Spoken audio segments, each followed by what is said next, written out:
provincia de Santa Cruz, a quien ya estamos saludando. Pedro, muy buenos días. Pablo Ochi te saluda, ¿cómo estás? Hola, buen día, Pablo, ¿cómo te va? Muy Un bien. gusto, Pedro. ¿Cómo está la mañana allí en Río Gallegos? Mirá, yo estoy recién llegado a Puerto Santa Cruz. Estuve en Apa. Gallegos el fin de semana Ujú. y ya estoy en Puerto Santa Cruz con cuarentena porque acá en la localidad, Sí. viniendo de cualquier otra localidad, tenés que guardarte un poquito 10 días. Así que Uh, en Puerto Santa Cruz, pero bueno, está hermosa la mañana. bueno, excelente, bien, disfrutando entonces parcialmente, ¿no? Lo que sería la jornada allí en Puerto Santa Cruz. Hasta ahí Eh, nomás porque adentro de la casa. Claro, por eso, Sí, concretamente. sí, sí, sí. Pedro, concretamente en lo que se refiere justamente Ujú. a la vuelta a clases, provincia de Sí. Santa Cruz, docentes de Santa Cruz, ¿cómo se Ujú. presenta hoy la situación, Pedro? Mira, en general, a nivel nacional se está hablando de un regreso, salvo Capital Federal, que digamos plantea el día 17 de febrero, Ujú. y el regreso a clases presenciales hablamos, ¿no? Digo, porque Sí, no es que, digamos, no hubieran clases en el 2020, pero en clases presenciales se habla para el 1 de marzo en términos generales, ¿no? sí. Eh, en esa línea creo que está la provincia de Santa Cruz. Ayer la escuchaba la presidenta del Consejo Provincial de Educación hablar de una situación compleja, de que están viendo la posibilidad de que esto sea escalonado. Bueno, sinceramente no sé cuál será la definición política, más allá de que se insiste en que la definición parte de la autoridad sanitaria, creo en lo personal que termina siendo política a través de convenciones, de lo que son los calendarios escolares, ciertas presiones sociales, etcétera.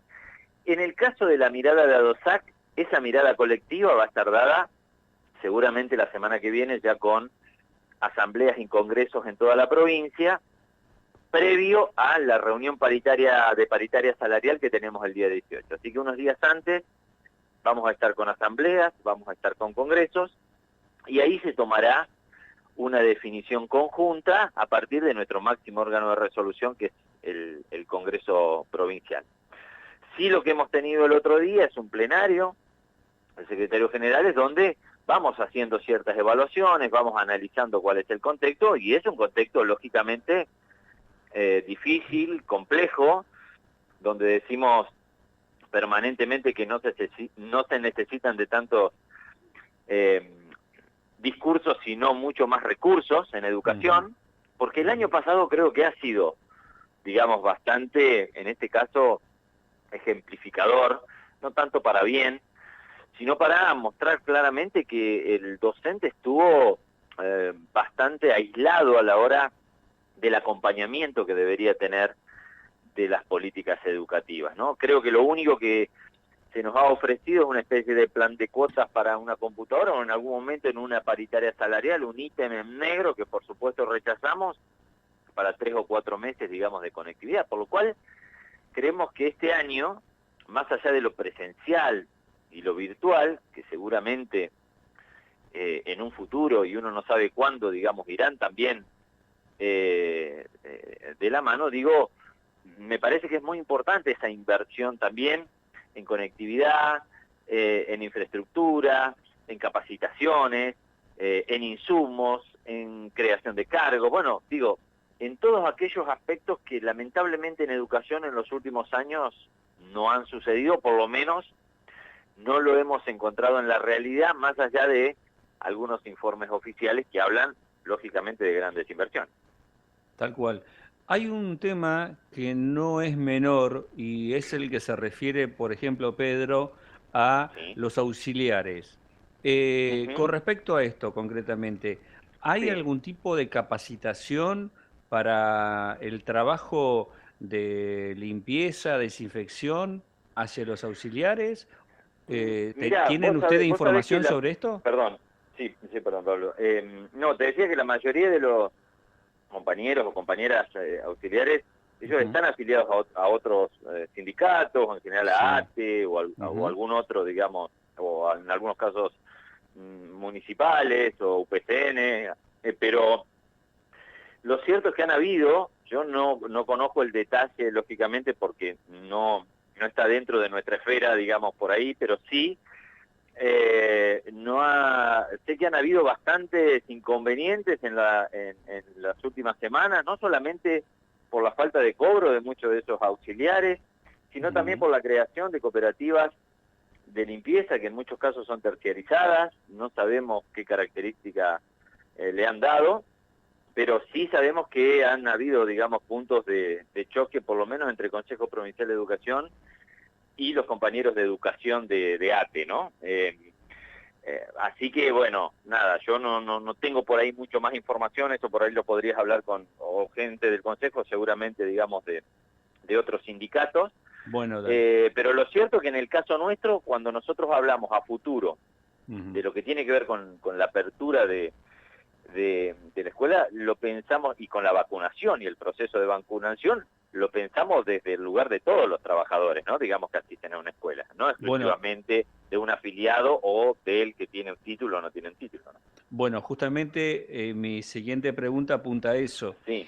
Con respecto a, sabemos que los trabajadores de la salud de la provincia ya han sido vacunados. Sí. ¿Se sabe, hay algún estimativo de cuándo se estaría trabajando en la campaña, por ejemplo, para los docentes de la provincia, para la vacunación?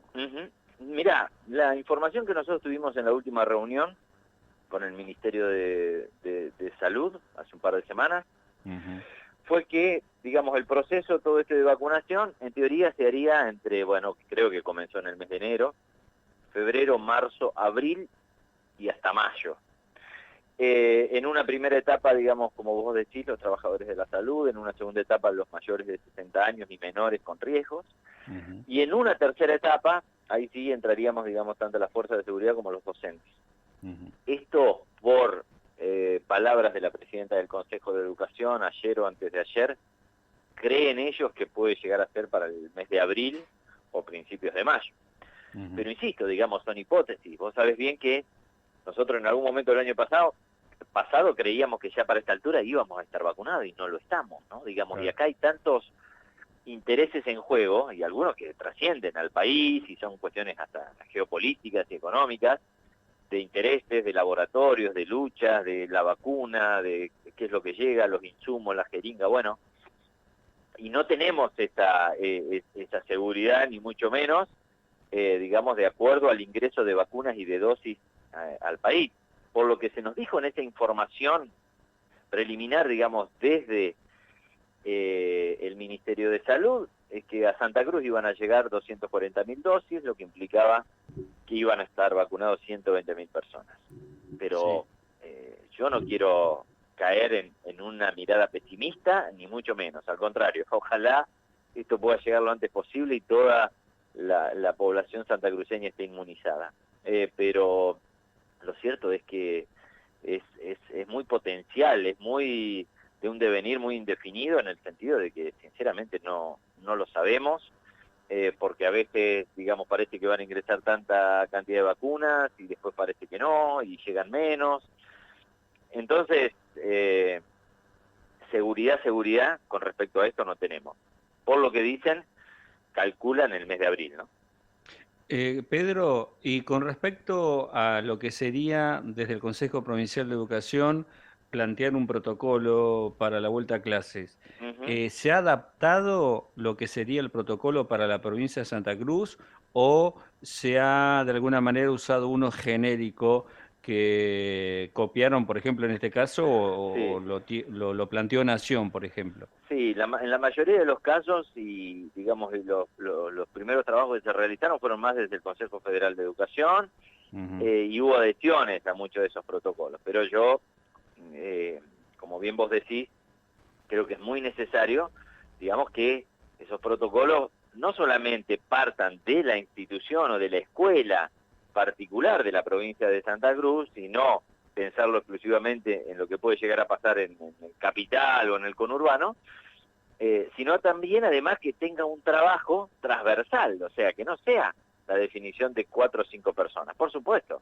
que hay gente que conoce y está capacitada para hablar de aspectos de bioseguridad y salubridad, digamos, con mayores elementos.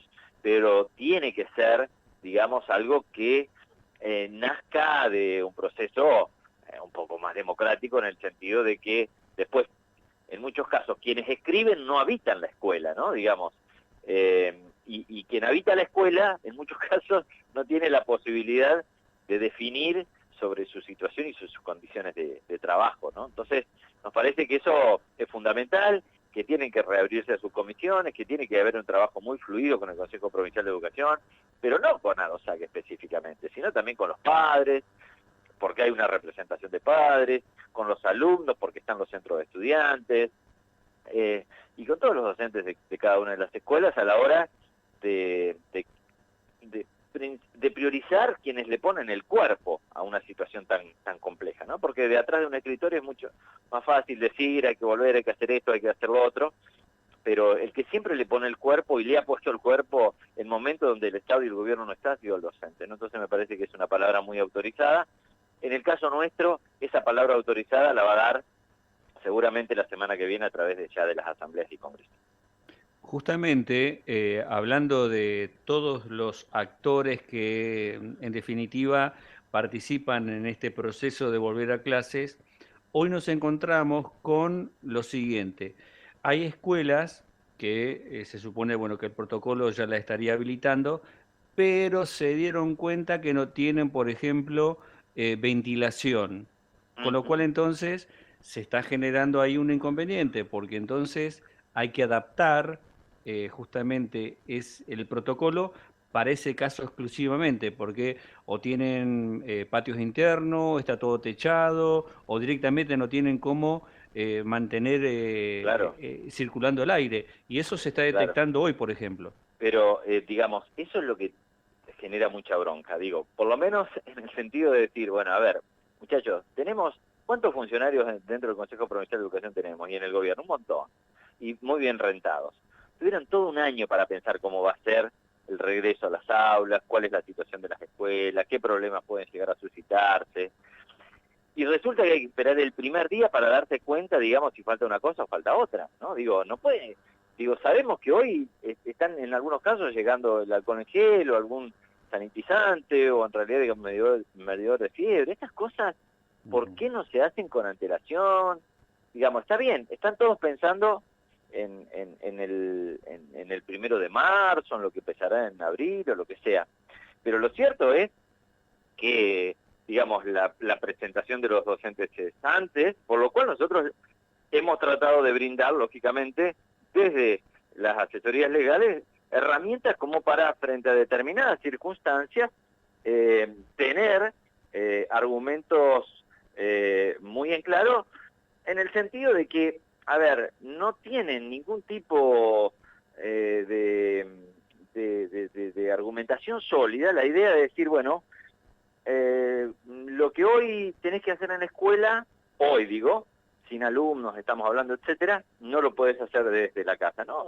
Creo que eso es a veces más cuestiones de capricho que otra cosa, y como te decía anteriormente, las cosas se deben pensar con antelación, no se puede reaccionar frente a la inmediatez, ¿no? Digamos, y lamentablemente en educación, desde hace mucho tiempo, estamos tapando agujeros, baches, situaciones que se van dando en el día a día, en la coyuntura, y no se hace un trabajo proactivo, ¿no? Digamos, decir, bueno, a ver qué escenario nos vamos a encontrar, cómo podemos trabajar, cómo podemos anticiparnos a determinadas situaciones, ¿no? Y nada, es una provincia chica, no debería ser tan compleja ni tan difícil la situación.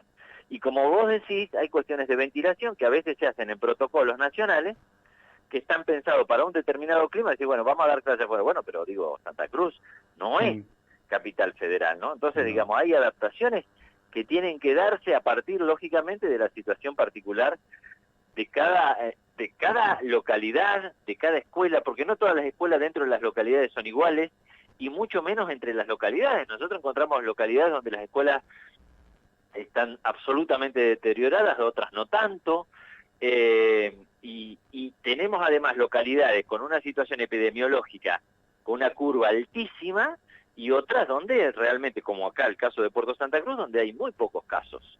Pero bueno, sabemos también que de un día para el otro nos encontramos con localidades que no tenían casos y de golpe aparecen muchísimos.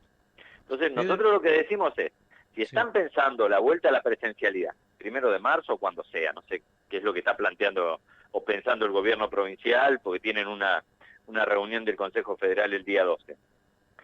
Pero lo que están pensando tienen que pensarlo sabiendo que no es que están abriendo un kiosco. Están llevando adelante, digamos, todo un proceso donde 1/3 de la población santacruceña va a entrar en este proceso, digamos, de contacto y de vínculo dentro, digamos, de un espacio escolar. Porque sabemos que la cantidad de docentes, la cantidad, digamos, de auxiliares, más la cantidad de alumnos de la provincia de Santa Cruz implica 1/3 de la población total. Entonces, no es una cuestión menor y necesitamos, lógicamente, de mucha responsabilidad, y en el caso nuestro lo que tratamos siempre es de garantizar no solamente las condiciones laborales, salariales del docente, sino en este caso del cuidado de la salud. Tal cual. Pedro, entonces, Sí, ¿se van a reunir para evaluar el tema de paritarias el 19, sí. dijiste? Nosotros tenemos paritaria salarial el 18. Y no es 18. un tema menor en la paritaria salarial, ¿eh? No, No pareciera, no. lógicamente, que hoy la cuestión de la salud es excluyente, Ujú. pero lo cierto es que en un país como en el que vivimos, donde, digamos, todo el tiempo están fluctuando las variables económicas, donde hay un nivel de inflación alto, donde se ha devaluado mucho el peso, donde Ujú. el aumento de la nafta todos los días hace que aumenten las cosas que consumimos diariamente, la discusión salarial no puede darse cada 12 meses y después vemos, ¿no? Digo, tiene que ser algo mucho más continuo, con indexación, con un análisis mensual o semestral o trimestral, digo, sobre la realidad económica, y en este sentido, bueno, insisto, digo, los mandatos se llevarán adelante para ese día 18 con antelación en función de que seguramente unas jornadas, digamos, previas, digamos, a esta fecha, vamos a estar, como te decía anteriormente, con asambleas y con congresos que van a hacer un análisis general, no solamente exclusivamente del salario, sino también de lo que tiene que ver con la presencialidad, de los aspectos que tienen que ver con las condiciones laborales, las condiciones pedagógicas, y bueno, y todos aquellos factores que hacen del sistema educativo un sistema, digamos, con cierta complejidad, pero en donde es muy importante la palabra de todos los docentes, por lo cual, lógicamente, ya estamos invitando a estas asambleas virtuales que se van a realizar en cada una de las localidades. Tal cual. Pedro, te agradezco mucho el contacto, que sea llevadero ese aislamiento allí en Puerto Santa Cruz y desde No ya, hay por problema. supuesto, un abrazo muy cordial. Gracias por este tiempo con Radio Nacional. Bueno, te agradezco a vos por la posibilidad de socializar los aspectos que tienen que ver con las definiciones de nuestro sindicato, y bueno, un abrazo grande, por supuesto, a toda la cuenca y en especial al sector docente que tanto hace, digamos, por la educación, y que en muchos casos siempre es como apuntado y responsable de todos los males, cuando en realidad, digamos, hoy es un actor principal a la hora de darle continuidad a este vínculo pedagógico tan importante y tan significativo que existe entre el docente y alumno, y que no es solo de conocimiento, sino también de transmisión de valores y otros factores determinantes. Bueno, un abrazo grande. Gracias, Pedro. Abrazo grande. Hasta cualquier momento.